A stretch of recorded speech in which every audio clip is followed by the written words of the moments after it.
participation in this exercise. So Sean, the floor is yours. What I'm going to talk to you about today is a little bit of our thoughts on a new model for corporate organization, which is interesting, picking up on something Omer said this morning about eudaimonic and hedonic wealth. 1970, by his calculations, was the peak of eudaimonic wealth in the United States, and since then it's been in decline. Possibly that's because our institutions and organizations are, started to be ill-adapted to our new environment. And there's another concept that I found fascinating, a physicist called Geoffrey West. If you haven't seen his presentations on cities and corporations, you have to watch this. We're obviously not going to watch it here today, but again, on the presentation, I've done a link to his TED Talk. And he talks about corporations being biological in the sense that they scale sublinearly. There is a limit to how big they can get. And if you look at biological systems or corporations, they all.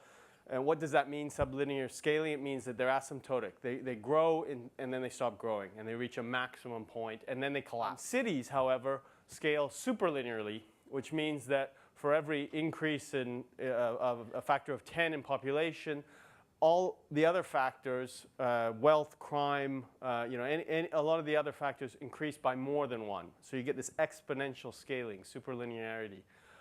Again, that's a quote from Geoffrey. Why that might be.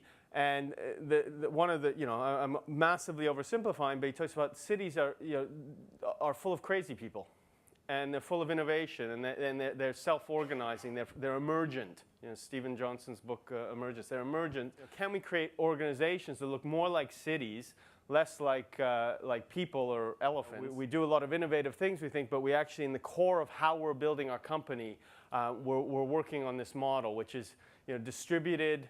You have all these things that go with a network, and I'll just go through, cycle through these quickly. Community, resilient, emergent properties, fractal, adaptive, and and it's all about cooperation. So what does that mean in reality? Well, we called our firm Anthemis. Anthemis is a plant, it's a daisy, chamomile family. Things grow better planted near it, so that's a sort of an overarching theme for what we're trying to do. We have our own sort of Hippocratic oath. We try to help the people in our ecosystem, but first do no harm. So this isn't a heliocentric, we don't think we're in the middle of the world, but I've just taken a snapshot of this wider network.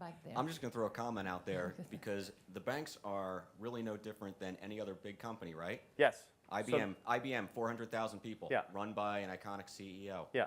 They don't seem to have that problem. So maybe the issue is within the banking industry and not within the culture of the management. Okay, so I think there's some specific issues with banking that makes it particularly fragile in terms of the, banks are by nature definitionally leveraged. So there's sort of, I think you just see it more. But if you look at, and this is, I would really then recommend that if you're interested in this and looking at Geoffrey West's studies, you look at companies, he picked out Walmart as a good sort of archetype. Walmart continues to be enormously successful, continues to grow, but it's growing asymptotically.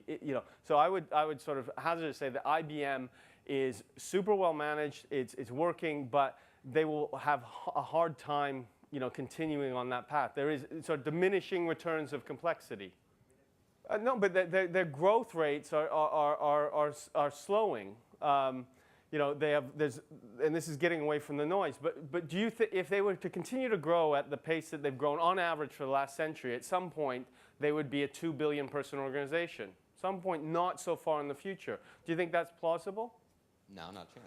Do you think it's plausible that you have a network, and our economies in some respects are already networks of companies and organizations, but there's a limiting factor on the size of a traditional hierarchy, so I would say in the case of IBM that they'll find the next 400,000 people a lot harder than the first 400,000 people. Or they'll just manage better from where they're at. Well, then I would be wrong. Or in terms of their growth in terms of people, and that is, as I said, this is provisional. This is our ideas, and clearly it's way too early to know whether this is valid.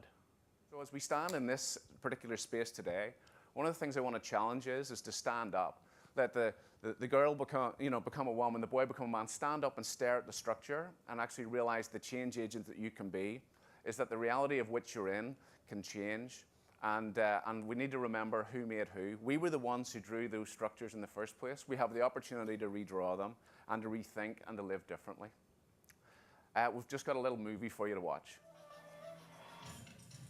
If you're challenged with constant change, if you face aggressive competition and high risks, if you deal with fast evolutions in demography, energy and technology,